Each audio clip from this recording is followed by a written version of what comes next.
L'ombre portée d'un nom peut parfois étouffer ceux qui le portent avant même qu'ils n'apprennent à respirer. Pour Pamela Mountbatten, le témoin silencieux de sa propre existence ne fut ni un berceau ni un jouet, mais le silence pesant des couloirs de marbre de Brooke House, une demeure où les secrets de l'Empire britannique s'accumulaient comme la poussière sur les reliures en cuir des bibliothèques interdites.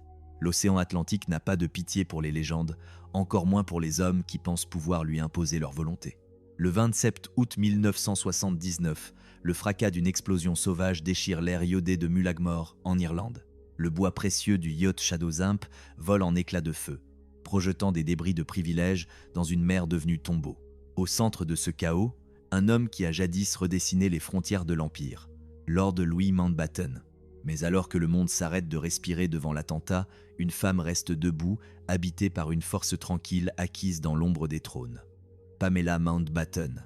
Elle était là quand le sang royal a souillé l'eau salée, mais elle était là bien avant cela, témoin des séismes invisibles qui ont brisé le XXe siècle. Elle était présente lorsque l'Empire britannique, cet organisme colossal, a commencé à se fissurer sous le poids de sa propre arrogance. Elle était là, au Kenya, dans le silence étouffant de la brousse africaine, lorsqu'une jeune princesse, nommée Elisabeth, a reçu la nouvelle qui allait transformer sa vie en une prison de devoirs éternels.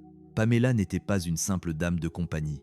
Elle était la gardienne des secrets que les manuels d'histoire, dans leur pudeur hypocrite, préfèrent taire. Elle a vu son père, ce géant aux pieds d'argile, être arraché au monde par une violence qui a secoué l'Europe entière, un acte de terrorisme pur qui venait solder des siècles de domination. Pourtant, malgré cette proximité avec le pouvoir absolu et la tragédie brute, son nom reste un murmure dans les archives.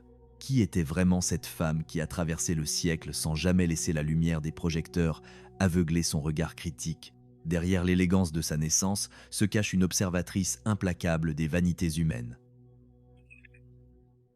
Bienvenue. Si c'est la première fois que vous franchissez le seuil de ce récit, vous trouverez ici des vérités que l'histoire officielle n'ose pas murmurer. Avant d'aller plus loin, écrivez dans les commentaires le nom d'un personnage historique qui, selon vous, a été injustement effacé par le temps. Vos réponses sont le ciment de cet espace. Pour comprendre qui était réellement Pamela Mountbatten, il est impératif de disséquer le monde chirurgical dans lequel elle a été jetée. Ce monde n'était pas seulement extraordinaire, il était si distant de toute expérience humaine ordinaire qu'il en devenait presque fantastique, si ce n'était la cruauté des enjeux qu'il abritait. Le 19 avril 1929, Barcelone s'éveille sous un soleil de plomb, mais pour les Mountbatten, l'Espagne n'est qu'une étape de plus dans une itinérance dorée. Elle naît au milieu de la richesse et de la contradiction, seconde fille d'un couple qui n'était pas une union, mais une collision d'ambitions. Son père, Lord Louis Mountbatten, portait en lui une soif de gloire qui frisait la pathologie. Il ne marchait pas, il conquérait l'espace. Son sang royal n'était pas un héritage, c'était une arme de guerre qu'il aiguisait chaque jour pour restaurer un prestige familial que la Grande Guerre avait failli anéantir. Sa mère, Edwina Ashley, était d'une autre trempe. Elle n'apportait pas seulement une beauté déconcertante à l'Alliance, elle apportait le nerf de la guerre, l'argent massif. Héritière de Sir Ernest Cassel, le banquier personnel des rois, elle disposait d'une fortune si colossale qu'elle rendait caduque toute notion de limite. Des millions de livres sterling qui permettaient d'acheter le silence, la loyauté et surtout le droit souverain de mépriser les conventions. Edwina était une créature indomptable, un esprit en feu qui refusait de servir de simple décoration aux médailles de son mari. Sa soif de liberté était un gouffre. Elle fuyait l'ennui des palais dans des voyages sans fin et des liaisons qui faisaient trembler l'étiquette. Entre ces deux forces de la nature, Pamela est arrivée comme une pièce de rechange dans un puzzle déjà saturé d'ego. Sa naissance en Espagne n'était qu'un hasard de calendrier, le fruit d'une escale au milieu d'un tourbillon de mondanités internationales. Depuis son premier cri, son existence a été marquée par le mouvement perpétuel. Le monde n'était pas un endroit où l'on vivait, mais un territoire que l'on parcourait, que l'on visitait et que l'on transformait selon son bon plaisir. Sa sœur Patricia, de 3 ans son aînée, était déjà intégrée à cette équation familiale complexe où l'affection était souvent déléguée à une armée de gouvernantes, de domestiques et de précepteurs. Avant de découvrir l'horreur qui se cachait derrière ces sourires de façade et la chute inévitable de cette dynastie, rejoignez notre cercle pour ne rien manquer de ces récits interdits. La demeure familiale de Brooke House, au cœur de Londres, n'était pas une maison. 30 chambres, un personnel invisible qui glissait sur les parquets comme des spectres, et une ménagerie d'animaux exotiques ramenés des confins de l'Empire. Des singes, des perroquets et même des lionceaux partageaient l'espace avec des chefs-d'œuvre de l'art classique. C'était un décor de cinéma où l'on dînait avec Noel Coward, dont l'esprit acide servait d'amuse-bouche, tandis que Douglas Fairbanks Jr., le prince de Hollywood, prenait le thé comme un voisin ordinaire. Pamela observait ses idoles avec la froideur d'une enfant qui sait que les dieux sont fragiles. Elle voyait la sueur derrière le maquillage des stars et l'inquiétude sous la couronne des monarques. Elle a grandi à l'intersection exacte du devoir impérial et des désirs personnels les plus sombres, forgeant en elle une capacité d'observation qui ferait d'elle, bien des années plus tard, la seule personne capable de raconter ce qui s'est réellement passé derrière les portes closes. Mais alors que le luxe semblait éternel, une ombre s'allongeait déjà sur les jardins de Brookhouse. Le monde tel qu'elle le connaissait était sur le point de s'effondrer et les privilèges de son sang n'allaient pas tarder à devenir ses plus lourdes chaînes. Les salons de Brookhouse ne recevaient pas des invités. Ils accueillaient des figurants de la grande parade européenne. Les membres des familles royales, drapés dans leur arrogance séculaire et leurs costumes impeccables, déambulaient entre les meubles de style Régence avec une désinvolture qui frisait l'insulte. Pour eux, traverser ces couloirs dorés était aussi banal que de rendre visite à un cousin de province oublié, alors que chaque poignée de main scellait des alliances ou enterrait des griefs vieux de plusieurs siècles. Au centre de ce théâtre d'ombre, Edwina Mountbatten ne se contentait pas de briller. Elle consumait l'air environnant. Sa présence était une déflagration contrôlée qui pouvait, selon l'humeur du jour, réchauffer les cœurs ou réduire les réputations en cendres. Elle n'était pas faite du limon commun. Héritière absolue des millions de Sir Ernest Cassel, le banquier qui murmurait à l'oreille des rois et gérait les finances de l'Empire avec une froideur de comptable, Edwina portait sur ses épaules un héritage toxique de richesse, de beauté et d'une intelligence trop vaste pour les salons de thé de Londres. L'argent des Cassel sentait l'influence occulte et le pouvoir démesuré. Mais cette fortune n'était pas un refuge. C'était une prison dont elle cherchait désespérément la sortie. Elle fuyait l'ennui aristocratique dans une agitation frénétique, parcourant le globe comme si la vitesse pouvait faire taire ses démons intérieurs. Ses amitiés, sulfureuses et hétéroclites, faisaient l'objet de chuchotements scandalisés dans les clubs de St. James, nourrissant les gazettes d'une fascination mêlée de dégoût. Elle était une femme qui cherchait une raison d'être au milieu d'un océan de possession, une âme errante dans un corps de déesse. Lord Louis, son époux, était son exact opposé polaire, bien que tout aussi démesuré. Chez lui, rien n'était laissé au hasard de l'émotion. Tout était calcul, stratégie, ascension. Cousin du roi George V, officier naval dont l'uniforme semblait être une seconde peau, Mountbatten possédait ce don presque surnaturel de se trouver au centre exact de la photo au moment où l'histoire se déclenchait. Il ne se contentait pas d'assister aux événements, il les mettait en scène pour que son nom soit gravé en lettres capitales. Son charisme était une arme de précision. Son perfectionnisme, une tyrannie pour son entourage. Pour ses filles, il était une ombre colossale, une figure paternelle réduite à des absences prolongées et des apparitions tonitruantes entre deux missions secrètes ou deux escales impériales. Pamela et Patricia apprirent très tôt la géographie de cette solitude dorée. Elles grandirent dans un interstice cruel, là où l'abondance matérielle la plus indécente venait se heurter à une sécheresse émotionnelle désertique. Les nourrices, en uniforme amidonné, étaient les véritables gardiennes de leur enfance, tandis que leurs géniteurs vivaient pour la postérité, oubliant que le foyer n'était pas un monument mais un lieu de vie. Pourtant, chaque fois que le couple Mountbatten daignait revenir, l'intensité de leur aura effaçait, pour un temps, les mois de silence. C'est dans ce vide affectif que Pamela forgea les deux lames qui lui serviraient d'armure. Elle apprit l'art du camouflage, être présente dans une pièce saturée de secrets d'État sans jamais attirer l'attention, telle une ombre enregistrant chaque trahison et chaque soupir de lassitude des puissants. Elle devint un caméléon social, capable de s'adapter au palais comme au désert, car elle avait compris que dans leur monde, survivre signifiait appartenir, sans jamais se donner tout à fait. L'été 1939 marqua la fin de l'insouciance et le début d'un compte à rebours macabre. Le 1er septembre, alors que l'Allemagne déchiquetait les frontières de la Pologne, le vernis de la civilisation européenne craquait de toutes parts. Pour Pamela, 10 ans seulement, la guerre ne fut d'abord qu'un murmure grave dans les couloirs de Brookhouse, une odeur d'encre fraîche et de tabac froid. Mais la réalité ne tarda pas à frapper avec la brutalité d'un marteau sur une enclume. Lord Mountbatten, fidèle à sa légende, se jeta dans la mêlée. Au commandement du HMS Kelly, il transforma la mer en un échiquier sanglant, naviguant sur la ligne de crête entre l'héroïsme pur et la témérité suicidaire. Pour lui, la mort n'était qu'un risque acceptable pour atteindre la gloire éternelle. Edwina, elle, trouva dans le chaos mondial la catharsis qu'elle cherchait tant. Elle se métamorphosa en une machine de guerre humanitaire, organisant des hôpitaux de fortune sous les bombes avec une énergie qui confinait à la folie. Elle ne craignait pas la boue, ni le sang, ni l'agonie des soldats. Elle semblait enfin à sa place, là où la mort rendait les millions inutiles. Avant de découvrir comment cette guerre allait briser les derniers liens de cette famille et les propulser vers un destin encore plus tragique en Inde. Rejoignez notre cercle pour ne rien manquer de la suite de cette fresque sanglante. La petite Pamela voyait le monde de ses parents se fragmenter. Son père risquait la noyade dans les eaux glacées de la Méditerranée, tandis que sa mère s'épuisait dans les ruines fumantes de Londres. Le luxe de l'enfance n'était plus qu'un souvenir lointain, remplacé par l'acier des cuirassés et le coton des bandages. Elle comprenait enfin que le prix de leur nom n'était pas seulement payé en or, mais en sacrifices humains que l'histoire officielle allait s'empresser d'idéaliser. La question n'était plus de savoir s'ils allèrent gagner la guerre, mais qui ils seraient devenus une fois que la dernière détonation se serait tue. Car dans le silence qui suivit les premières bombes, Pamela perçut pour la première fois le cri d'un empire qui refusait de mourir, mais dont les fondations étaient déjà rongées par la haine et le temps. Sa propre métamorphose ne faisait que commencer, et les secrets qu'elle allait accumuler allaient bientôt peser plus lourd que toutes les médailles de son père.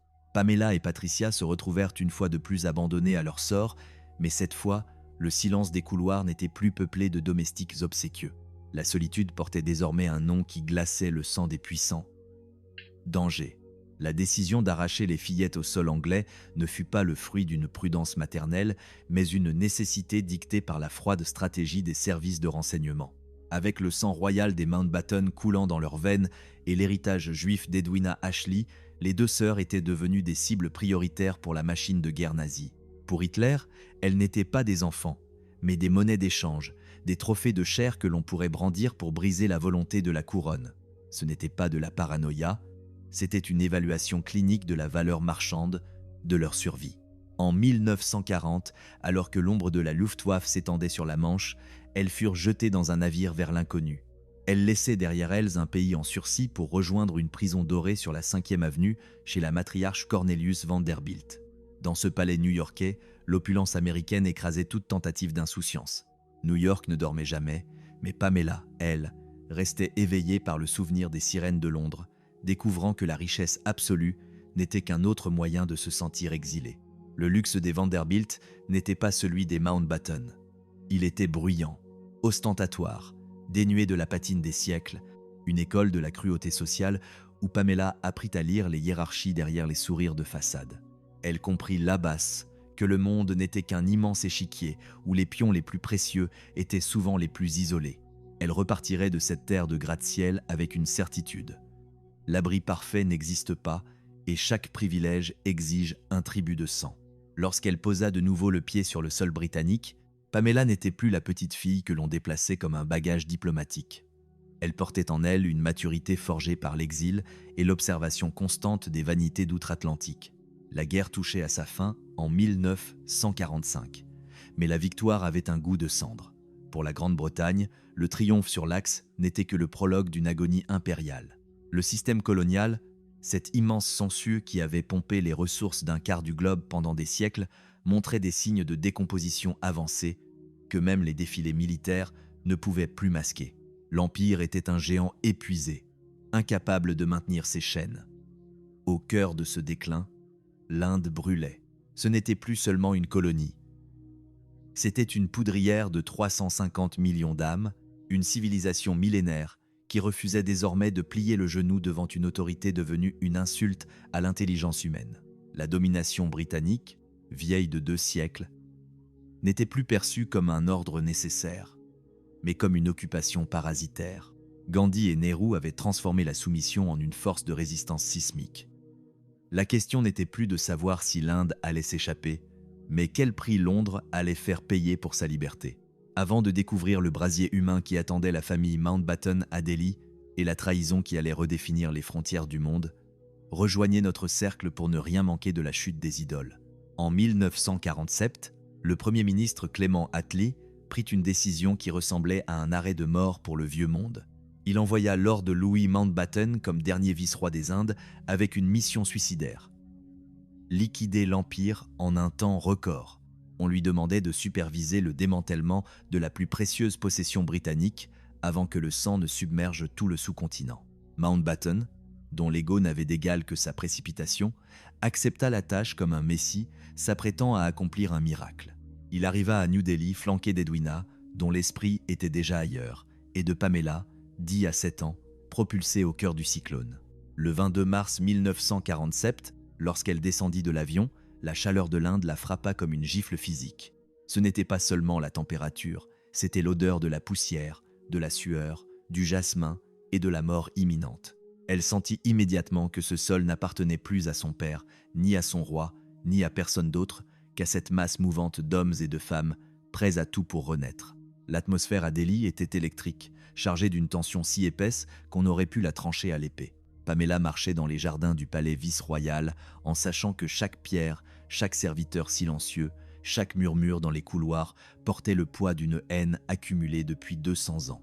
Son père pensait pouvoir négocier la liberté avec des graphiques et des calendriers serrés, ignorant que l'on ne dompte pas un volcan avec de la diplomatie de salon.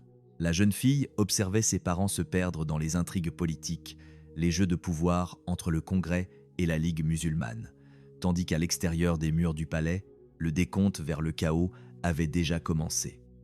Elle était le témoin silencieux de la fin d'une ère, consciente que la naissance de 2 nations se ferait dans les hurlements et les larmes, car derrière les sourires de Nehru et l'apparente sérénité de Gandhi, se préparait l'un des plus grands massacres de l'histoire moderne, et Pamela Mountbatten était la seule à voir que l'incendie n'épargnerait personne, pas même ceux qui pensaient tenir l'allumette. Elle restait là, immobile sous le soleil de plomb, attendant de voir quel secret son père allait sacrifier pour sauver ce qu'il restait de son honneur. Le témoin silencieux savait déjà que la couronne n'était plus qu'une relique inutile dans un monde qui n'avait plus peur des fantômes de Londres. La tragédie était en marche, et aucun titre de noblesse ne pourrait arrêter le cours du sang. Le palais du vice-roi à New Delhi n'était pas une demeure, c'était une arme architecturale, un colosse de grès rouge et de marbre conçu par Luthien pour écraser l'âme de quiconque franchissait son seuil. Un rappel constant que l'ordre britannique était immuable, gravé dans la pierre même du sous-continent. Dans ce labyrinthe de pouvoir, 500 domestiques glissaient comme des ombres, obéissant à un protocole si rigide qu'un geste déplacé pouvait être interprété comme un incident diplomatique. C'était un théâtre de l'absurde où l'on changeait de gants 3 vestes par jour alors que le pays brûlait à l'extérieur. Pamela s'installa dans cette cage dorée avec une lucidité qui frisait la trahison envers sa propre classe. Elle n'était pas là pour parader. Elle ne se contentait pas d'être la fille du dernier maître de l'Inde. Elle était l'œil qui enregistrait la chute.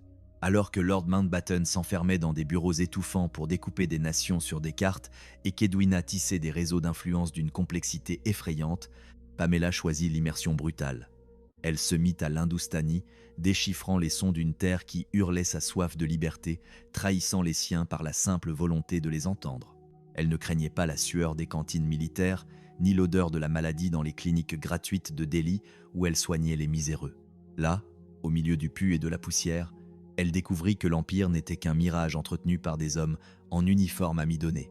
Elle fréquentait les leaders de l'indépendance avec une indécence de candeur qui faisait grincer les dents de la vieille garde coloniale. C'est dans ce tumulte qu'elle croisa 2 géants dont l'ombre allait recouvrir le siècle. Le premier fut Mahatma Gandhi. Ce n'était pas l'icône de bronze qu'elle rencontra, mais un petit homme frêle, presque transparent, dont la peau semblait être du parchemin tendu sur des os de fer. Ce qui terrifiait et fascinait Pamela, c'était sa simplicité désarmante. Gandhi ne parlait pas. Il écoutait avec une intensité qui donnait l'impression à son interlocuteur d'être le seul être vivant sur Terre. Il s'asseyait par terre dans les palais les plus luxueux, transformant les tapis persans en simples nattes de prière. Sa force n'était pas politique, elle était sismique. Chaque mot qu'il prononçait sous le regard de Pamela était une fissure de plus dans la couronne de son père. Le second fut Jawaharlal Nehru. Lui était l'élégance faite homme. le produit raffiné de Cambridge, passé au tamis de la fureur indienne. Brillant, intellectuel, il possédait une passion qui le rendait aussi inspirant qu'absolument indomptable. Pamela vit l'homme derrière le masque du futur. Elle vit celui qui riait aux éclats, celui qui citait de la poésie entre deux débats sanglants sur la partition. Mais elle vit surtout ce que le monde entier observait avec une curiosité malsaine. L'attraction gravitationnelle entre Nehru et sa mère, Edwina. Avant de plonger dans le secret de cet amour interdit qui a fait vaciller les fondations de deux nations, rejoignez notre cercle pour ne rien manquer de ces vérités occultées. Entre Nehru et Edwina Mountbatten, ce n'était pas une simple amitié, c'était une collision spirituelle. Dans les couloirs du palais, l'air changeait de consistance lorsqu'ils entraient dans la même pièce. Nehru trouvait en Edwina son égale intellectuelle, une femme capable de comprendre ses tourments sans qu'il ait besoin de les nommer. Edwina, lassée des ambitions militaires et de la froideur calculatrice de son mari, trouvait en Nehru un feu qui brûlait avec la même intensité que le sien. Pamela observait ce triangle amoureux unique avec une maturité déconcertante. Elle comprenait que cet amour était profond, authentique, mais d'une nature que les esprits vulgaires ne sauraient saisir. Des années plus tard, elle défendrait cette relation contre les calomnies, affirmant que cet amour était spirituel et intellectuel, non physique. Dans un monde de fonctionnaires, d'escortes et de paravents, il n'avait ni le temps ni l'intimité pour une aventure charnelle. Pourtant, l'intensité de leur lien était plus scandaleuse que n'importe quelle liaison physique. C'était une communion d'âme qui transcendait les frontières et les devoirs. Mais alors que cette romance éthérée fleurissait, le sang commençait à couler dans les rues. La partition approchait, et Pamela savait que le prix de cette indépendance serait payé par ceux qui n'avaient ni palais ni amants célèbres. Le silence des murs du palais de Delhi allait bientôt être brisé par les cris d'un peuple déchiré en deux, et Pamela Mountbatten s'apprêtait à voir son monde voler en éclats pour la dernière fois. Pamela comprit alors une vérité que ses mémoires ne font qu'effleurer avec une pudeur glaciale. L'intimité entre Edwina et Nehru n'était pas un simple adultère de boudoir venant salir les chroniques mondaines, elle était un organe vital de la diplomatie secrète. Dans ce lit d'État, les confidences de l'un devenaient les leviers de l'autre. La confiance aveugle que Nehru plaçait en Edwina permettait de huiler les rouages d'une transition que la bureaucratie britannique aurait rendue stérile. Les caresses et les silences partagés entre la vice-reine et le futur Premier ministre agissaient comme un anesthésique sur les tensions ethniques prêtes à exploser. Dans ce fragile équilibre de 1947, le moindre battement de cœur avait des répercussions géopolitiques. L'affection était une monnaie d'échange, et le désir, une arme de pacification massive.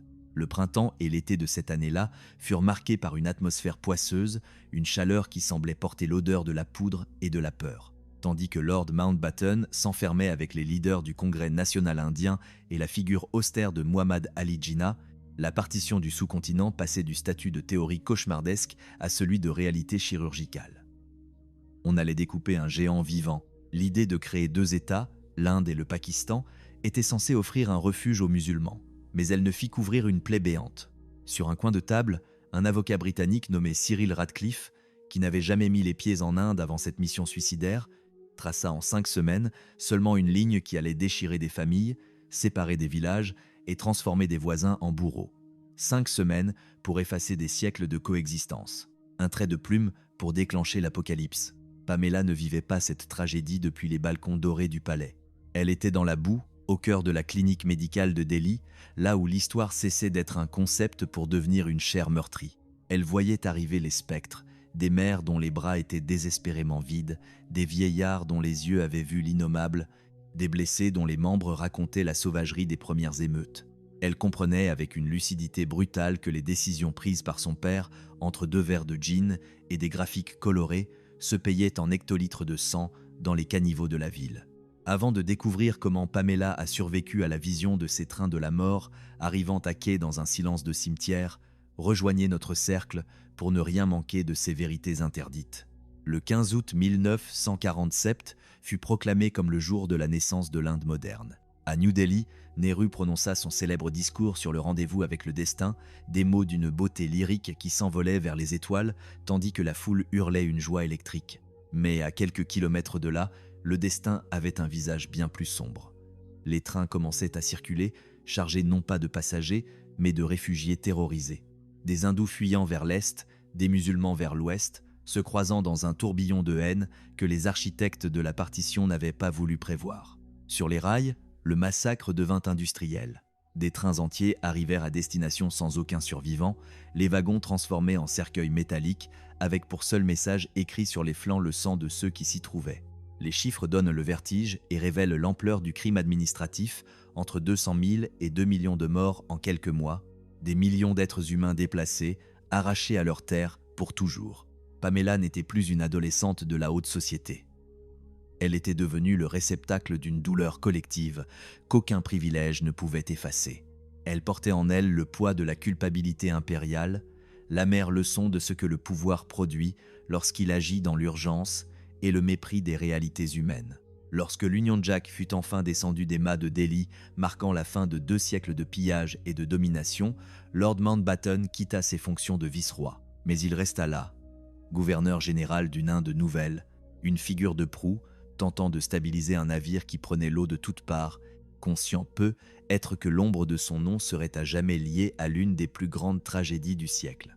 Le luxe s'était évaporé, ne laissant derrière lui que l'odeur froide des cendres et le regard d'une jeune fille qui ne pourrait plus jamais fermer les yeux sur la vérité. Edwina Mountbatten ne cherchait plus la rédemption, elle cherchait l'épuisement total.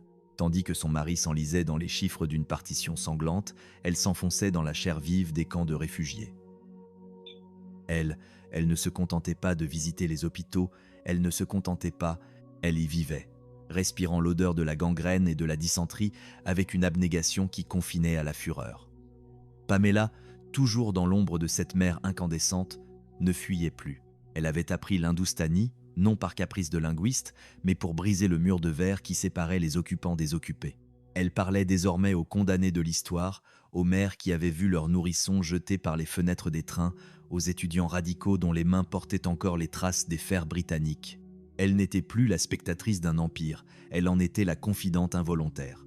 Dans les cantines militaires, elle servait des hommes qui allaient mourir pour un drapeau qu'elle-même commençait à remettre en question. Chaque mot échangé en langue locale était une trahison envers l'étiquette de Delhi, et elle le savait. Au milieu de ce chaos indien, une parenthèse de soie vint rappeler à Pamela l'absurdité de sa double vie. Un bref retour à Londres pour le mariage de sa sœur Patricia avec John Knatchbull. Le décor changea brutalement. Le grès rouge de Delhi laissa place à la pierre grise de l'abbaye de Westminster. Parmi les demoiselles d'honneur se tenait une jeune femme au destin pétrifié, la princesse Élisabeth. La future reine d'Angleterre portait un bouquet de fleurs fraîches, là où Pamela avait l'habitude de voir des bandages souillés. Ce contraste était une agression sensorielle. D'un côté, le faste d'une monarchie qui feignait la pérennité. De l'autre, le râle d'un empire en train de rendre l'âme. Pamela souriait pour les photographes, mais ses yeux cherchaient déjà l'horizon de l'Est. Elle comprit ce jour-là que l'Europe n'était qu'un décor de théâtre dont les coulisses étaient en train de brûler. L'Inde, qu'elle retrouva après les noces, n'était plus un pays. C'était une plaie ouverte. La liberté avait été conquise, mais elle avait le goût du fer et de la cendre. Tandis que Nehru s'échinait à construire une démocratie sur des ruines, Gandhi, le vieil ascète, parcourait les routes pour éteindre les incendies de haine. Avec ses larmes, l'air était saturé d'une électricité malveillante. On sentait que le dénouement ne se ferait pas dans un bureau, mais dans le sang. Avant de découvrir l'instant précis où le cœur de l'Inde s'est arrêté de battre dans un jardin de Delhi, rejoignez notre cercle pour ne rien manquer de ces secrets d'État. Le 30 janvier 1948, le silence tomba sur le monde comme une chape de plomb. 3 coups de feu, 3 détonations sèches qui déchirèrent l'air tiède des jardins de Birla House. Mahatma Gandhi, l'apôtre de la non-violence, venait d'être exécuté par un fanatique hindou à bout portant. Pamela reçut la nouvelle comme un coup de poignard. Elle n'avait pas seulement perdu une figure historique, elle avait perdu l'homme qui lui avait appris à regarder la vérité en face. La mort de Gandhi marquait la fin de l'innocence pour l'Inde. Et pour Pamela, elle sonnait le glas de son séjour. Le sang du vieil homme sur le sol de Delhi était le point final d'un chapitre qu'aucun diplomate n'avait su écrire. Le retour définitif en Angleterre en 1948 fut une décompression brutale. Londres était une ville fantôme, une capitale victorieuse mais exsangue, où les cicatrices du Blitz rappelaient que la barbarie n'avait pas de frontières. L'austérité régnait, les tickets de rationnement remplaçaient les promesses de gloire. Pour Pamela, la réinsertion dans la haute société fut un supplice de chaque instant. Comment s'intéresser au placement des invités lors d'un dîner de gala quand on a vu des millions d'êtres humains errer sans patrie? Elle retrouvait les couverts en argent, les domestiques en livrée et les conversations futiles sur la chasse ou les chevaux, mais quelque chose en elle s'était brisé. Elle était devenue une hybride, une aristocrate dont les mains avaient touché la misère du monde et dont l'esprit ne pourrait plus jamais se contenter du confort du mensonge. Elle ne renia pas son sang, mais elle ne permit plus à son nom de l'aveugler. Elle apprit à naviguer entre les salons de Londres et les souvenirs de l'Inde, portant en elle une lucidité qui effrayait ses contemporains. Pamela Mountbatten n'était plus seulement la fille du dernier vice-roi. Elle était devenue le témoin vivant d'une transition où les privilèges de la naissance s'effaçaient devant la dureté de la réalité humaine. Elle restait là, droite, une coupe de champagne à la main, mais avec la poussière de Delhi encore gravée dans les plis de son âme, sachant que derrière chaque sourire de cour se cachait le spectre d'un empire qui avait sacrifié ses enfants pour ne pas admettre sa propre fin. Elle était la gardienne des secrets d'une famille qui avait tout eu, mais qui avait surtout tout perdu dans les flammes de l'histoire. Le destin n'envoie pas de lettres d'invitation, il impose des décrets que l'on ne peut refuser sans se briser. Pour Pamela Mountbatten, l'appel de la princesse Elisabeth ne fut pas une surprise, mais l'aboutissement logique d'une toile tissée dans l'ombre par son père. Lord Mountbatten, ce marionnettiste de génie, avait déjà placé son cousin Philippe dans le lit de la future reine. Il lui fallait désormais une sentinelle fidèle au cœur du sanctuaire. Pamela fut désignée pour devenir dame d'honneur. Ce n'était pas un titre, c'était un sacrifice. Le 22 novembre 1947, sous les voûtes glaciales de l'abbaye de Westminster, elle avait porté la traîne de soie d'Élisabeth, marchant dans les effluves d'encens et de cire froide, consciente que chaque pas l'éloignait un peu plus d'une vie normale. Être la dame d'honneur d'une héritière du trône, c'est accepter de devenir une extension de son ombre, une présence muette capable d'anticiper un soupir ou de masquer une larme avant qu'elle ne souille le protocole. Entre ces deux femmes nées sous le poids écrasant de la pourpre, une amitié s'était forgée. Ce n'était pas l'amitié vulgaire des égales, car le rang imposait une distance infranchissable, mais la fraternité de deux prisonnières de luxe qui se reconnaissaient dans le silence des obligations absurdes. Janvier 1952. Le monde changeait de peau, mais la monarchie s'accrochait à ses rites comme un naufragé à son radeau. Élisabeth entreprit une tournée à travers le Commonwealth, un dernier sursaut de prestige pour un empire qui n'était plus qu'un souvenir. Le Kenya fut la première escale de ce voyage vers le néant. Pamela faisait partie du cercle restreint, ce petit groupe d'élus chargé de maintenir l'illusion de la grandeur britannique sous le soleil brûlant de l'Afrique. Le 5 février, le destin les conduisit au Treetops Hotel, une structure précaire nichée dans les branches d'un figuier géant, dominant un trou d'eau où la vie sauvage venait s'abreuver. Pamela gravit l'échelle de bois derrière la princesse, sentant la sève de l'arbre et l'odeur âcre de la terre africaine. De là-haut, elles observèrent pendant des heures le défilé des éléphants et des buffles, des créatures qui ne connaissaient ni les couronnes ni les frontières. C'était une nuit suspendue. Une de ces parenthèses où l'on croit que le temps a cessé de couler. Mais alors qu'elles contemplaient la force brute de la nature, à des milliers de kilomètres de là, dans le froid stérile du palais de Sandringham, la mort faisait son office avec une précision chirurgicale. Le roi George VI ne rendit pas l'âme dans la gloire, mais dans l'épuisement d'un corps dévasté. À 56 ans, ses poumons n'étaient plus que des lambeaux de chair rongés par la maladie, le prix payé pour les années de stress et de tabac nécessaires pour tenir le rôle qu'il n'avait jamais voulu. Il s'éteignit dans son sommeil, seul, tandis que sa fille riait avec des éléphants. Avant de découvrir le moment exact où la foudre est tombée sur cette forêt du Kenya et la réaction glaciale qui a suivi, rejoignez notre cercle pour ne rien manquer de ces instants où le monde bascule. L'aube du 6 février 1952 ne fut pas une naissance, mais une exécution. La princesse Élisabeth s'était endormie, fille d'un roi, elle s'éveilla reine d'Angleterre sans même le savoir. Pamela fut l'une des premières à percevoir le changement d'atmosphère, ce frisson qui parcourt l'échine avant que la nouvelle ne soit prononcée. Lorsque Martin Charteris, le secrétaire privé, monta l'échelle pour informer sa maîtresse que son père était mort et que son règne commençait, le silence qui suivit fut plus lourd que le tonnerre. Pamela resta immobile, témoin photographique d'une métamorphose instantanée. Elle vit le visage d'Élisabeth se figer, non pas de douleur, mais de cette force minérale qui allait devenir sa signature. Pas un cri, pas un sanglot déplacé. La jeune femme de 25 ans venait de mourir pour laisser place à la souveraine. Pamela, éduquée dans le culte de la discrétion Mountbatten, offrit un soutien qui ne demandait rien, une présence qui comblait le vide sans jamais l'envahir. Elle était le témoin silencieux de la fin de l'enfance. Le voyage de retour vers Londres fut une lente procession funéraire à travers les nuages. Dans l'avion, Elizabeth fit quelque chose qui glaça Pamela par son excès de noblesse. Elle s'excusa auprès de sa suite pour le dérangement causé par l'interruption du voyage. S'excuser de devenir reine, s'excuser de la mort d'un père, pour ne pas froisser l'emploi du temps de ses subalternes. C'était là toute l'absurdité et la grandeur du monde auquel Pamela appartenait. Elle rentrait en Angleterre, avec la certitude d'avoir assisté au dernier grand séisme de son siècle. Elle avait vu l'Inde se déchirer, elle avait vu son père jouer avec le feu, et elle venait de voir une amie devenir une idole de pierre. Pamela Mountbatten a traversé le XXe siècle comme on traverse un champ de mines, avec une élégance qui dissimulait les cicatrices.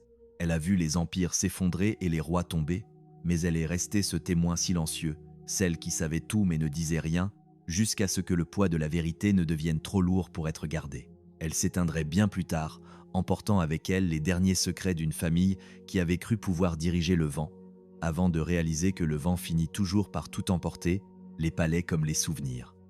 Nous restons là, devant les cendres de cette histoire, avec une seule question. Quel prix seriez-vous prêt à payer pour être le témoin de la fin du monde?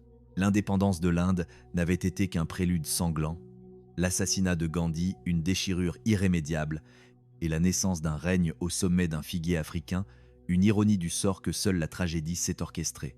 La vie de Pamela Mountbatten était tissée de cette étoffe rare, faite de fils d'or et de traînées de poudre, toujours nichée dans les replis de la grande histoire. Elle occupait cette place inconfortable et fascinante du témoin privilégié, présente à chaque séisme, mais jamais sous les projecteurs, observant le mécanisme du pouvoir sans jamais en actionner les leviers, mais en ressentant toutes les vibrations. La décennie des années 50 apporta à Pamela une illusion de stabilité. Après le chaos des continents qui s'effondrent et les exodes de millions d'âmes, elle retrouva le confort feutré de Londres. Pourtant, le mot calme est une insulte à la réalité de son quotidien. Être le satellite d'une monarchie n'est jamais un repos. C'est une astreinte de chaque seconde. En tant que dame d'honneur de la reine Élisabeth II, elle devint la gardienne de l'intimité royale, celle qui voit la souveraine ôter ses gants et laisser paraître, pour un instant seulement, la fatigue d'une femme écrasée par une couronne trop lourde. Le couronnement de juin 1953 fut l'apogée de ce théâtre de masques. Pour la première fois, les caméras de télévision violaient l'espace sacré de l'abbaye de Westminster, offrant au monde le spectacle d'une jeune femme de 26 ans jurant fidélité à une institution millénaire. Pamela était là, comme toujours, à la lisière du cadre. Elle voyait la sueur perler sur le front de son amie sous le poids des joyaux. Elle entendait le froissement de la soie lourde et percevait l'odeur de l'huile sainte mélangée à la poussière séculaire des pierres. Elle savait ce que les caméras ignoraient, que derrière la majesté se cachait une solitude absolue. Mais à 20 ans passés, la vie personnelle de Pamela réclamait son dû. La haute société londonienne, avec sa morgue habituelle, s'attendait à ce qu'elle suive le chemin tracé. Un mariage arrangé avec un duc ennuyeux, une vie de chasse à court et de gala de charité. C'était mal connaître celle qui avait vu le monde se décomposer dans la chaleur de Delhi. Pamela était ruinée pour la banalité. Elle ne cherchait pas un titre, elle cherchait un incendie. Elle cherchait quelqu'un dont l'intensité pouvait rivaliser avec les fantômes qu'elle portait en elle. Elle trouva cet incendie en la personne de David Hicks. Le choc fut brutal pour l'aristocratie. Hicks était un designer d'intérieur, un créateur dont l'audace visuelle commençait à dynamiter les salons poussiéreux de la capitale. Il mélangeait les styles avec une insolence géniale, mariant l'ancien et le moderne dans un tumulte de couleurs et de formes qui agressait les yeux des traditionalistes.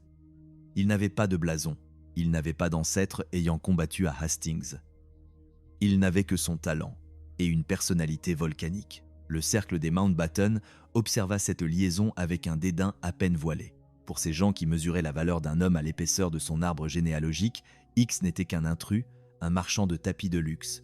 Mais Pamela n'avait pas traversé les massacres de la partition de l'Inde pour se laisser dicter ses désirs par des oisifs en costume de tweed. Elle voyait en Hicks une vérité que les salons de thé ne possédaient pas, avant de découvrir comment cette union allait briser les codes de la royauté et quel prix secret elle allait payer pour sa liberté. En janvier 1960, ils se marièrent. Ce fut une alliance de la lignée et du style, une union qui dura jusqu'à la mort de David en 1998, naviguant entre les scandales esthétiques et les joies d'une famille de 3 enfants. Pamela s'était construit un refuge, mais elle ne pouvait échapper à l'ombre de son père. Lord Mountbatten, loin de s'effacer dans une retraite honorable, continuait de hanter les couloirs du pouvoir comme un spectre insatiable. Devenu premier lord de la mer, puis chef de l'état-major de la défense, Louis Mountbatten était le cerveau militaire de la Grande-Bretagne en pleine guerre froide. Son ego ne s'était pas émoussé. Il s'était simplement paré de nouvelles médailles. Son influence sur la famille royale était devenue une obsession. Il avait jeté son dévolu sur le jeune prince Charles, se transformant en un mentor, un grand-père de substitution, un père de l'ombre dont les conseils étaient des ordres déguisés. Charles voyait en lui le seul homme capable de comprendre le fardeau de sa naissance. Pour Pamela, voir son père manipuler l'avenir du trône avec la même précision chirurgicale qu'il avait utilisée pour découper l'Inde était un spectacle fascinant et terrifiant. Elle savait que son père ne jouait jamais pour le plaisir de jouer. Il jouait pour gagner, quel qu'en soit le coût pour ceux qu'il prétendait aimer. Le pouvoir était sa seule véritable religion, et la tragédie n'était pour lui qu'une statistique nécessaire à sa propre légende. Mais alors que Lord Mountbatten tissait sa toile autour du futur roi, il ignorait que ses propres ennemis préparaient déjà l'acte final de son existence, un acte qui allait laisser Pamela une nouvelle fois seule face au silence des décombres. Le papier jaunit, mais l'encre des secrets ne s'efface jamais tout à fait. En Inde, le lien qui unissait les Mountbatten à Jawaharlal Nehru ne s'était pas rompu avec le départ du dernier vice-roi. Il s'était simplement métamorphosé en une traînée de mots clandestins. Nehru écrivait à Edwina avec une régularité qui aurait fait trembler les fondations de Buckingham Palace si le contenu de ses lettres avait été révélé plus tôt. Pamela, dans l'ombre, voyait ces enveloppes arriver. Elle savait que chaque page contenait une intimité intellectuelle et émotionnelle que ni les océans ni les protocoles ne parvenaient à éroder. C'était une correspondance de haute trahison sentimentale, où le chef d'une nation souveraine livrait son âme à l'épouse de son ancien colonisateur. Le temps passait, mais le poison de cette passion éthérée restait intact. La fin vint brutalement, loin des palais et des jardins de Delhi. Le 21 février 1960, Edwina Mountbatten s'éteignit seule à Bornéo. Elle avait 58 ans, pas de lit de soie, pas de cour pour recueillir son dernier soupir. Elle mourut dans la boue et l'épuisement d'une mission humanitaire pour la Croix-Rouge, foudroyée en plein service. C'était une mort d'une cohérence terrifiante. Pamela reçut la nouvelle comme un coup près. Elle perdait une mère, mais elle comprenait que cette fin sauvage était la seule digne d'une femme qui n'avait jamais su habiter la médiocrité des salons londoniens. Le luxe l'ennuyait, la tragédie l'animait. À l'autre bout du monde, Nehru s'effondra. Ceux qui l'entouraient virent le Premier ministre de l'Inde se muer en un spectre de douleur. Il organisa des honneurs funèbres qui frôlaient l'hérésie diplomatique pour une simple citoyenne britannique. Selon les dernières volontés d'Edwina, son corps fut porté en haute mer pour être confié à l'océan Indien. Les navires de la marine indienne formèrent une escorte de fer, saluant la dépouille de la femme qui avait possédé le cœur de leur leader. Ce fut l'ultime acte d'un amour qui avait survécu aux chutes d'empires et aux naissances de nations. Pamela hérita alors des lettres de Nehru. Elle les lut, les préserva comme des reliques de guerre, sachant qu'un jour elle devrait leur donner une voix pour que l'histoire ne réduise pas cette passion à un vulgaire bruit de couloir. Les décennies 1960 et 1970 virent le démantèlement définitif de l'orgueil impérial. Le monde que Pamela avait connu à sa naissance en 1929 n'était plus qu'une carcasse de souvenirs. Un à un, les territoires perdèrent la couleur rouge de l'Union Jack sur les cartes. Pour Pamela, cette période fut celle de la métamorphose. Elle n'était plus le témoin des grands événements publics, elle en devenait la gardienne occulte.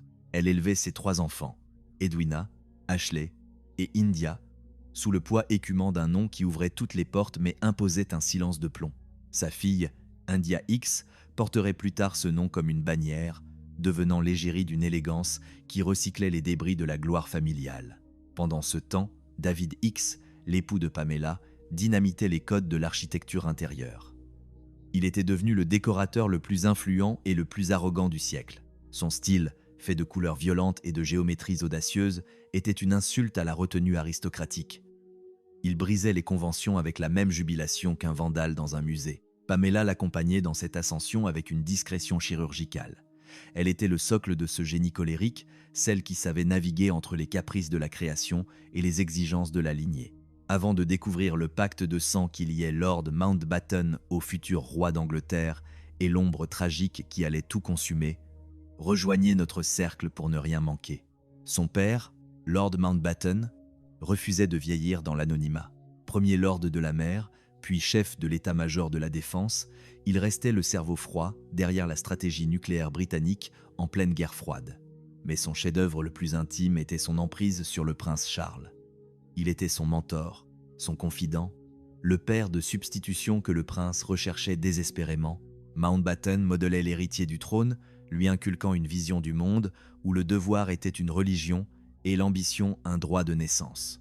Charles appelait son oncle Dicky avec une dévotion qui inquiétait le reste de la famille.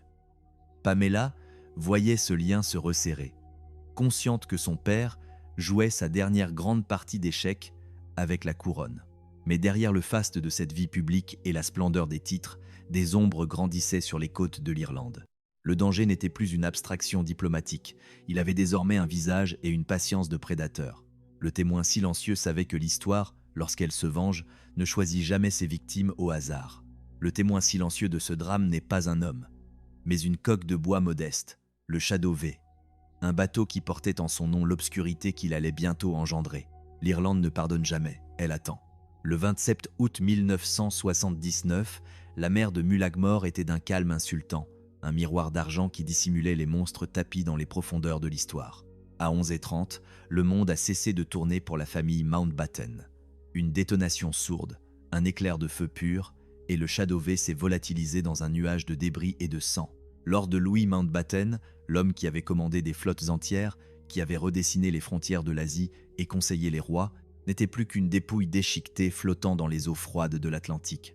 L'IRA venait de frapper au cœur de l'Empire, transformant une partie de pêche dominicale en un abattoir à ciel ouvert. Ce n'était pas seulement un attentat, c'était une exécution symbolique, filmée par le regard horrifié des mouettes. Le vieil amiral, dans son arrogance impériale, pensait que son nom était un bouclier.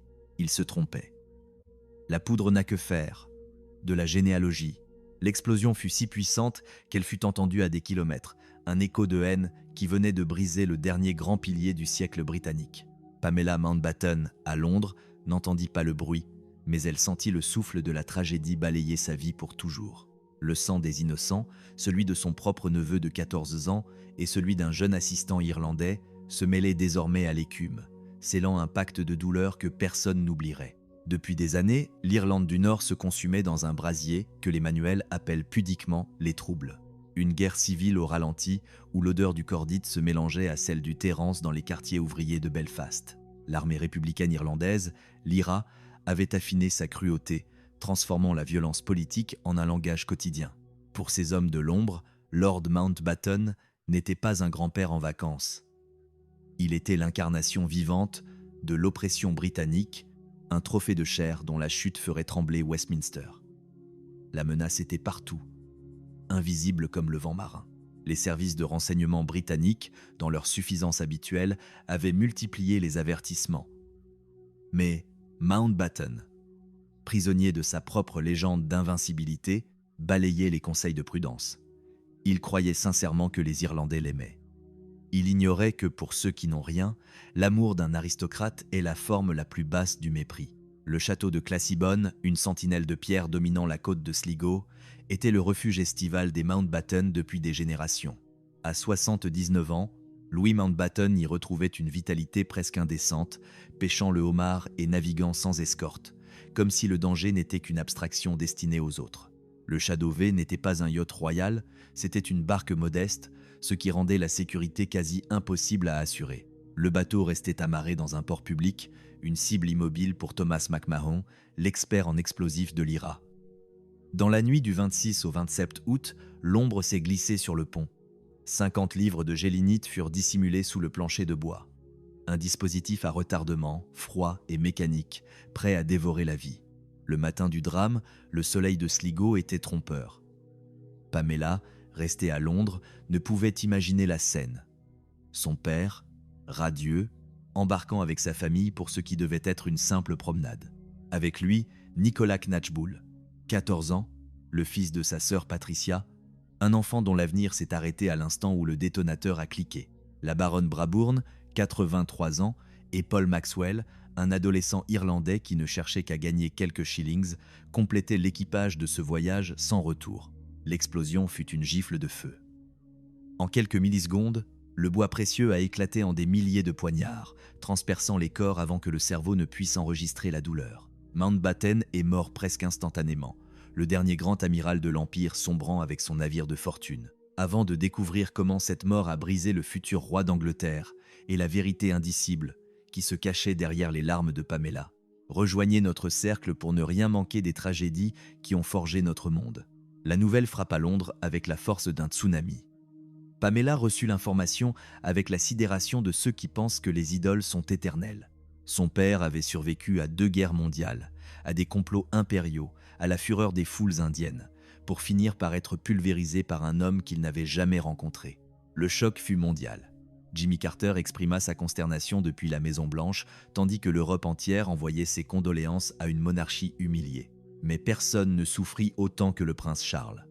Pour lui, Mountbatten était le père qu'il n'avait jamais eu, le mentor dont les conseils étaient sa seule boussole. Lors des funérailles à l'abbaye de Westminster le 5 septembre, le visage de Charles était un masque de marbre brisé. Il marchait derrière le cercueil, conscient que le dernier lien avec l'ancienne grandeur britannique venait d'être enterré. Pour Pamela, le deuil fut un exil intérieur. Elle ne perdait pas seulement un père, elle perdait l'axe central de son univers. Patricia, sa sœur, portait un fardeau plus lourd encore. Elle avait survécu à l'explosion, mais elle avait dû enterrer son fils Nicolas. Le sang des Mountbatten avait été versé non pas sur un champ de bataille, mais dans un moment de loisir bourgeois, soulignant la fragilité absurde des dynasties. Lyra avait réussi son coup. Elle avait prouvé que personne, même avec le sang des rois dans les veines, n'était à l'abri de la vengeance du peuple. Pamela Mountbatten resta alors seule avec les souvenirs de Delhi, les secrets d'Edwina et les débris du chat dauphin. Elle était désormais la gardienne d'un temple en ruine, le dernier témoin d'un siècle où l'élégance n'était que le voile jeté sur une brutalité insupportable. Le château de Classybone se dresse toujours sur la côte irlandaise, vide et froid, hanté par le souvenir de cet été 1979. Le témoin silencieux, cette mer qui a englouti l'amiral, continue de battre les falaises, indifférente aux larmes des aristocrates et aux rêves des révolutionnaires. La vie de Pamela s'est achevée bien après. Mais son âme était restée là-basse, dans les eaux sombres de Mullaghmore, cherchant désespérément parmi les éclats de bois la vérité sur un père qui avait voulu gouverner le monde, mais qui n'avait pu protéger les siens. L'histoire se souviendra des titres, mais le silence, lui, se souviendra du cri d'un enfant de 14 ans au milieu des flammes. Une réflexion inquiétante demeure. Le pouvoir n'est jamais un bouclier. Il n'est qu'un phare qui attire les orages. Patricia ne portait pas seulement le deuil dans son âme. Elle le portait dans sa chair, lacérée par les éclats de bois et de métal du Shadowzin. Elle avait survécu à l'enfer, émergeant des eaux de Mullaghmore blessée, hantée par le dernier regard de son fils de 14 ans. Pourtant, dans les années qui suivirent ce massacre, le miracle ne fut pas la cicatrisation de leur corps, mais celle de leur esprit. Pamela et Patricia, les 2 héritières d'un nom qui avait jadis dominé les océans, refusèrent de devenir des professionnels de la rancœur. Elles prirent la parole avec une sérénité qui laissa les observateurs sans voix. Ce n'était pas la paix des résignés, mais la force de ceux qui ont tout perdu et décident que le sang versé ne doit pas devenir un poison pour les générations futures. Lorsque la reine Élisabeth II entama, des décennies plus tard, le processus périlleux de la réconciliation avec l'Irlande, les sœurs Mountbatten furent les premières à offrir leur soutien. Elles avaient toute la raison du monde de hurler au scandale, d'exiger vengeance, de maudire ce sol irlandais. Elles choisirent la compréhension, un choix de fer, une élégance brutale qui rappelait que la véritable aristocratie ne réside pas dans les titres, mais dans la capacité à dompter ses propres démons pour ne pas incendier le futur. C'était là l'ultime héritage d'Edwina et de Louis. L'idée que même dans la défaite ou la tragédie, la dignité est la seule parure qui ne fane jamais. Les années 80 virent Pamela s'éloigner des feux de la rampe pour se réfugier dans une existence plus feutrée, bien que jamais tout à fait ordinaire. Son monde n'était plus fait de décrets impériaux, mais de la vie quotidienne de ses enfants, qui grandissaient sous l'ombre portée d'un grand-père légendaire. Son mariage avec David X restait une alliance de contrastes, une collision créative entre la tradition de son rang et l'audace visuelle d'un mari qui refusait de s'incliner devant le passé. Dans le secret de son esprit, une archive vivante commençait pourtant à s'organiser. Pamela sentait que le temps des témoins touchait à sa fin. Les historiens possédaient les dates, les chiffres, les rapports officiels rédigés avec la froideur de la bureaucratie. Mais elle seule possédait les silences. Elle savait ce que les archives ignorent. La température d'une pièce avant une décision historique, le tremblement imperceptible d'une main, l'odeur du jasmin qui se mêle à celle de la peur dans les jardins de Delhi. Elle attendait son heure, avec cette patience infinie que l'on acquiert lorsqu'on a vu naître et mourir des empires. La mort de David X en 1998, après une lente agonie, laissa Pamela face à un silence nouveau. À 69 ans, la solitude n'est pas un vide, c'est un miroir. Les murs de sa demeure semblaient soudain trop étroits pour contenir les spectres de son passé. L'absence de son mari agit comme le catalyseur final d'une urgence qu'elle ne pouvait plus étouffer. Il fallait écrire, non pas pour justifier, mais pour restituer la chair et l'os d'une époque que le monde s'apprêtait à momifier. En 2007, elle publia India Remembered, un ouvrage qui allait bien au-delà de la simple curiosité mondaine. C'était un témoignage chirurgical, une plongée dans les entrailles de la partition de 1947 par la seule personne qui avait eu l'intelligence de ne pas se prendre pour le centre du monde tout en étant au cœur du cyclone. Le public, toujours avide de la saleté sous le velours, attendait des révélations sur la liaison entre sa mère et Nehru. Pamela ne se déroba pas, mais elle le fit avec une franchise qui coupa court aux fantasmes vulgaires. Elle confirma l'évidence. Ils s'aimaient. C'était un amour profond, viscéral, une communion d'âme qui avait marqué leur existence plus que n'importe quelle victoire politique. Mais elle fut implacable sur la nature de ce lien. Ce n'était pas une liaison physique. Dans ce tumulte de révolution, entouré de fonctionnaires, de gardes et d'espions, ils n'avaient ni le temps ni l'espace pour la chair. Leur amour se nourrissait de lettres, de regards échangés par-dessus des cartes d'état-major, d'une présence mutuelle qui valait toutes les étreintes. Elle rendait à sa mère sa vérité, celle d'une femme qui avait trouvé en un homme d'état indien ce que son propre milieu n'avait jamais pu lui offrir, une égalité intellectuelle et spirituelle absolue. Pamela Mountbatten s'est éteinte avec le secret de sa propre résilience, laissant derrière elle le souvenir d'une femme qui a vu l'Empire s'effondrer sans jamais baisser les yeux. Elle reste ce témoin silencieux qui a vu la royauté naître dans un arbre et mourir dans une explosion, comprenant mieux que quiconque que l'histoire est une bête sauvage que l'on ne dompte jamais vraiment. Le Shadowway guet quelque part dans l'oubli des archives, mais les vagues de l'Atlantique continuent de battre les côtes d'Irlande, indifférentes aux noms que l'on grave sur le marbre. Pamela savait que la seule chose qui survit aux couronnes et aux bombes, c'est la mémoire de ceux qui ont eu le courage de regarder la vérité en face. Une réflexion nous hante alors que le rideau tombe sur cette lignée. Si le pouvoir est une illusion, et la gloire un souffle de vent, que reste-t-il d'une vie passée dans l'ombre des géants, sinon le silence de celui qui a tout vu et qui a enfin trouvé la paix dans l'écriture de sa propre fin? Le succès de son premier ouvrage n'était qu'un avertissement, une brèche ouverte dans le barrage du silence. India Remembered avait confirmé ce que les éditeurs les plus cyniques pressentaient déjà. Mais une épopée d'une richesse vénéneuse qui exigeait une extension brutale. On ne résume pas l'agonie d'un monde en quelques chapitres thématiques. En 2012, elle publie Daughter of Empire, la fille de l'Empire. Le titre lui-même sonne comme une condamnation ou un fardeau génétique. De sa naissance sous le soleil trompeur de Barcelone jusqu'aux années de maturité où les fantômes parlent plus fort que les vivants, Pamela livre enfin l'autopsie complète d'une dynastie. La critique s'enflamme. Le Wall Street Journal ose la comparaison avec Downton Abbey, non pour le vernis romantique, mais pour cette capacité unique de transformer une demeure aristocratique en une lunette astronomique braquée sur l'effondrement de la civilisation. Sans ce témoignage, l'histoire ne serait qu'une suite de statistiques froides et de rapports ministériels dépourvus d'âme. Mais ce qui sépare ce récit des mémoires habituelles de la noblesse britannique, c'est le regard de Pamela, ce zoom psychologique qui refuse de s'arrêter au titre de transport ou aux préséances de table. Elle n'était pas une touriste du malheur. Là où ses contemporains ne voyaient que des masses anonymes, elle se souvenait de la chaleur moite d'une peau fiévreuse, celle d'un enfant indien agonisant dans une clinique de Delhi. Elle se souvenait de l'odeur de la poussière et du désespoir sur les vêtements d'une réfugiée ayant traversé des frontières invisibles avec pour seul bagage sa survie. Elle donnait un visage aux leaders étudiants, Ces jeunes hommes, dont la jeunesse avait été dévorée par les geôles coloniales et qui, au matin de l'indépendance, se retrouvaient face à un futur qu'ils devaient inventer sur les ruines d'un système qui les méprisait. Newsweek, avec une pointe d'ironie acide, qualifia l'ouvrage de livre le plus aristocratique jamais écrit. Un compliment empoisonné qui soulignait le paradoxe de Pamela. Elle écrivait depuis le sommet de la pyramide du privilège, mais son encre servait à éclairer les zones d'ombre que son propre monde avait créées. Chez elle, pas de condescendance, seulement la curiosité chirurgicale d'une femme ayant compris, dans le sang et les larmes, que la dignité humaine ne connaît pas de hiérarchie. L'ouvrage déshabillait également le mythe Mountbatten avec une lucidité qui frisait la trahison familiale. Lord Louis Mountbatten y apparaît comme un géant pétri de failles, un homme dont la vanité n'avait d'égal que son intelligence tactique. Derrière les médailles et les poses héroïques se cachait un besoin de reconnaissance presque pathologique, une arrogance qui rendait ses décisions aussi brillantes qu'imprévisibles. Pamela ne cherche pas à ériger une statue de marbre à son père. Elle préfère montrer l'homme de chair, capable du meilleur comme du plus discutable.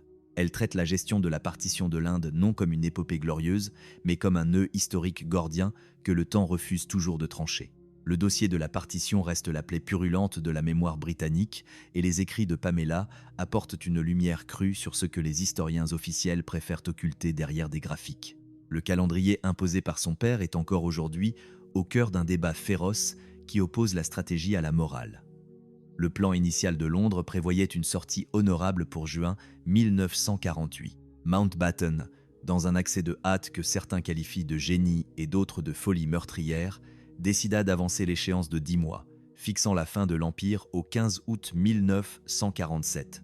Ses partisans jurent que cette accélération était l'unique moyen d'éviter une guerre civile totale, un mal nécessaire face à une situation devenue volcanique. Mais les faits sont têtus et sanglants. Avant de découvrir le rôle macabre joué par un simple avocat britannique qui n'avait jamais mis les pieds en Asie et dont la plume allait rayer des millions de vies de la carte. Rejoignez notre cercle pour ne rien manquer de ces vérités occultées.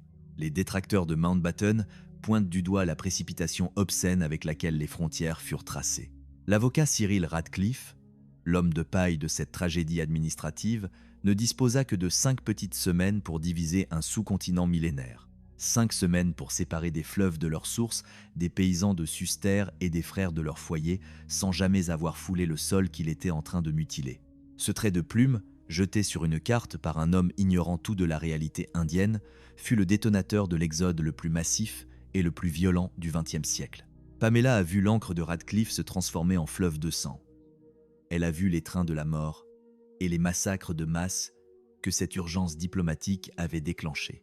La question demeure, lancinante et glaciale, cette hâte salvatrice a-t-elle empêché un chaos plus grand, ou a-t-elle simplement servi à ce que l'Empire puisse s'en laver les mains plus rapidement, laissant derrière lui un brasier que personne ne pourrait éteindre? Le silence des archives ne répond pas, mais le témoignage de Pamela suggère que le prix de la paix impériale fut payé par ceux qui n'avaient pas de siège à la table des négociations. L'histoire est écrite par les vainqueurs, mais elle est hantée par les victimes. Et Pamela Mountbatten a choisi de donner une voix au spectre. Pamela n'a jamais cherché à trancher le nœud gordien de la politique par des jugements péremptoires, mais ses écrits offrent une substance que les académies ne pourront jamais produire. La texture brute et saignante de l'instant. Là où les historiens alignent des chiffres, elle dessine des cicatrices. Elle se souvient de l'image de sa mère, Edwina, rentrant des camps de réfugiés avec la poussière de la mort collée à ses vêtements de haute couture et ses yeux brûlés par le manque de sommeil, refusant de s'asseoir car le monde entier semblait s'effondrer sous ses fenêtres. Elle voyait l'épuisement d'une femme qui tentait de racheter les péchés de son propre empire par une dévotion sacrificielle.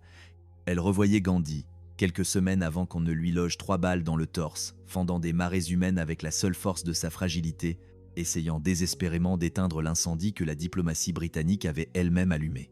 Elle capturait l'image de Nehru le jour de l'indépendance, ce masque de triomphe se fissurant sous le poids vertigineux d'un destin qui ne laissait aucune place au repos. Ce que Pamela livrait au monde n'était pas un rapport, c'était l'humanité de l'histoire, non pas l'abstraction des décrets signés à l'encre noire, mais les conséquences de ces actes sur des êtres de chair dont les noms ne rentreraient jamais dans les manuels officiels. Dans un siècle qui fétichise les statistiques, elle rappelait que chaque trait sur une carte est un coup de hache dans le cœur d'une famille. Ses mémoires ont agi comme un scalpel sur les interprétations simplistes qui entouraient le nom des Mountbatten. Elle refusait la caricature du méchant colonisateur avide de sang autant que celle du héros providentiel sauvant un peuple de lui-même. La réalité qu'elle décrivait était bien plus dérangeante car elle était profondément humaine. C'était un mélange toxique de bonnes intentions, d'arrogance intellectuelle et d'erreurs de calcul fatales. Elle peignait des idéaux authentiques étranglés par des limitations physiques et des moments de grandeur qui ne parvenaient pas à masquer les effondrements moraux. Elle ne protégeait pas son nom, elle l'exposait à la lumière crue de la vérité. Car au fond, l'histoire n'est qu'une succession de tragédies intimes, maquillées en événements nationaux. Dans les couloirs du pouvoir, on décide du sort de millions d'hommes entre deux tasses de thé, et Pamela était là pour rappeler que le goût de ce thé était souvent celui des larmes. Au fil des ans, Pamela Mountbatten est devenue une relique vivante, la dernière archive sensible d'un monde englouti par le temps. Elle avait 90 ans quand elle vit sa propre existence devenir une fiction consommée par les masses à travers la série The Crown. Elle voyait des acteurs prêter leurs traits à ses parents disparus, à ses amants, à ses traumatismes, transformant sa chair en pixels pour le divertissement mondial. Elle observa ce processus avec une sérénité presque inquiétante, celle de quelqu'un qui n'a plus rien à prouver et plus personne à convaincre. Elle ne descendit pas dans l'arène pour corriger chaque virgule du scénario ou hurler contre les libertés dramatiques. Elle comprit que l'art a le droit de piller la réalité pour construire sa propre vérité. Elle laissait la fiction s'emparer de son passé car elle savait que la véritable essence de ce qu'elle avait vécu était incommunicable, protégée par le rempart de son propre silence. Sa fille, India Hicks, avait choisi une autre voie, mêlant l'héritage lourd des Mountbatten à une modernité forgée sous le soleil des Bahamas. Les descendants Hicks portaient le nom et la mémoire comme un vêtement de luxe dont les coutures commençaient à lâcher. Mais il restait le fil conducteur d'une histoire qui ne mourrait jamais tout à fait. Patricia, la sœur aînée, s'éteignit en 2017 à l'âge de 93 ans, laissant Pamela seule sur le rempart. Avant de comprendre l'ultime secret que Pamela emportera avec elle dans la tombe, rejoignez notre cercle pour ne rien manquer des derniers échos de l'Empire.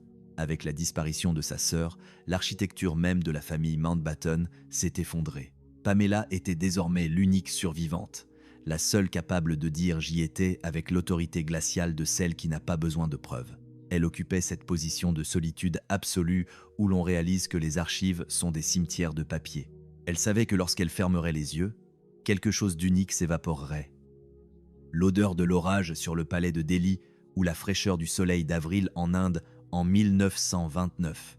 Tout ce qui fait le sel d'une vie ne peut être transmis ni par les livres, ni par les images. C'est la malédiction du témoin, porter un monde entier en soi et savoir qu'il mourra avec le dernier battement de cœur. Pamela Mountbatten restera l'ombre qui ne voulait pas s'effacer, le dernier témoin d'une époque où l'on pensait que le monde nous appartenait, pour réaliser trop tard que nous ne sommes que les invités éphémères de notre propre tragédie. Le silence final ne sera pas celui de l'oubli, mais celui d'une femme qui a tout vu et qui a enfin le droit de ne plus rien dire. Pamela le savait au plus profond de sa chair. Le temps n'est pas un allié. C'est un prédateur qui dévore les souvenirs jusqu'à n'en laisser que la poussière des archives. Ces dernières années ne furent pas un crépuscule paisible dans l'ombre d'un jardin anglais, mais un acte de résistance acharnée, une transmission fiévreuse pour arracher la vérité aux griffes de l'oubli. Elle accordait des entretiens avec une patience de sentinelle, confessait ses doutes aux historiens et maintenait une correspondance électrique avec ceux qui osaient encore fouiller les décombres de son siècle. Ce n'était pas la vanité d'une vieille aristocrate cherchant la lumière, mais la vocation d'un témoin responsable qui sait que si elle se tait, la réalité mourra avec elle. Elle était l'ultime archiviste des émotions impériales, celle qui remettait de l'ordre dans le chaos des documents officiels.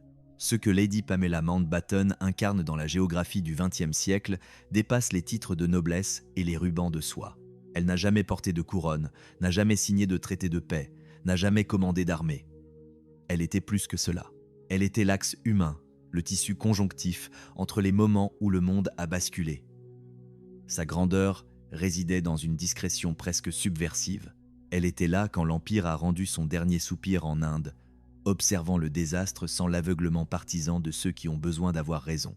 Elle était là, perchée sur cette branche de figuier au Kenya, quand une princesse est devenue reine, habitant cet instant sacré sans jamais chercher à l'usurper. Elle a vu son père être réduit en cendres par la haine politique et a choisi, avec une brutalité élégante, la compréhension plutôt que la vengeance. Elle a perdu sa mère trop tôt et a préservé son ombre sans jamais avoir besoin de la sanctifier pour l'honorer. Elle a aimé un homme brillant et dévastateur, David X, et a raconté leur union avec une honnêteté qui fait rougir les romantiques de salon. Avant de découvrir l'ultime secret que Pamela a emporté dans sa tombe et cette image précise qui hantait ses nuits, rejoignez notre cercle pour que l'histoire ne s'efface jamais. Elle a écrit ses mémoires au moment précis dont elle aurait pu les emmener dans le silence du tombeau. En trempant sa plume dans l'encre de ses souvenirs, elle n'a pas livré une énième version officielle, ce cadavre froid de la diplomatie, mais une version viscérale. Elle a montré que derrière chaque décision historique, il y a des mains qui tremblent, des cœurs qui doutent et des amants qui se déchirent. Une image, décrite dans ses écrits, condense à elle seule le vertige de son existence. C'était une fin d'après-midi à New Delhi, quelques semaines avant que le monde ne se déchire. Elle sortait de sa clinique, les mains encore imprégnées de l'odeur des antiseptiques et de la misère. La ville transpirait une tension électrique, un mélange de sueur et de peur. Au coin d'une rue, elle croisa un groupe d'enfants indiens qui jouaient dans la poussière d'or du couchant. Ils riaient, couraient, ignoraient tout des frontières que des hommes en costume étaient en train de tracer sur leur vie. Pamela les regarda et comprit, dans un éclair de lucidité tragique, que tout ce vacarme d'empire, Débit et ses négociations de palais et ses tragédies de sang n'avaient qu'un seul but, que ces enfants puissent un jour rire sans que personne ne décide à leur place du nom de leur patrie. Un instant de vérité pure qui ne figure dans aucun manuel scolaire, car le pouvoir a horreur de l'innocence. Lady Pamela Mountbatten, devenue Lady Pamela X, s'est éteinte le 25 juin 2025 dans sa demeure d'Angleterre. Elle avait 96 ans. Un siècle de fer et de soie s'est éteint avec elle. Les nécrologies des grands journaux ont tenté de l'enfermer dans des paragraphes étroits, l'étiquetant comme la fille du dernier vice-roi ou la dame d'honneur de la reine. C'est le mensonge habituel des vivants sur les morts. Tout cela était vrai, mais tout cela était dérisoire. Pamela était la gardienne des fréquences invisibles de l'histoire. Elle avait compris très tôt que porter le nom des Mountbatten n'était pas un privilège, mais une charge qui ne s'arrête que lorsque les doigts ne peuvent plus tenir la plume. Il existe un fil invisible qui relie la petite fille de Brookhouse, espionnant les secrets des puissants dans les couloirs, à la femme de 96 ans qui a livré ses dernières vérités pour que nous puissions enfin comprendre. Sa loyauté n'allait pas aux institutions, mais à la réalité brute des êtres. Elle refusait de simplifier. Rejetait les versions confortables, résistait aux hagiographies comme aux condamnations sans nuance. Dans un monde qui fabrique des héros en plastique et des méchants de carton-pâte, son regard était d'une profondeur presque insultante pour notre époque de consommation immédiate. Elle ne voulait pas d'un père sans défaut, ni d'une mère sans ombre.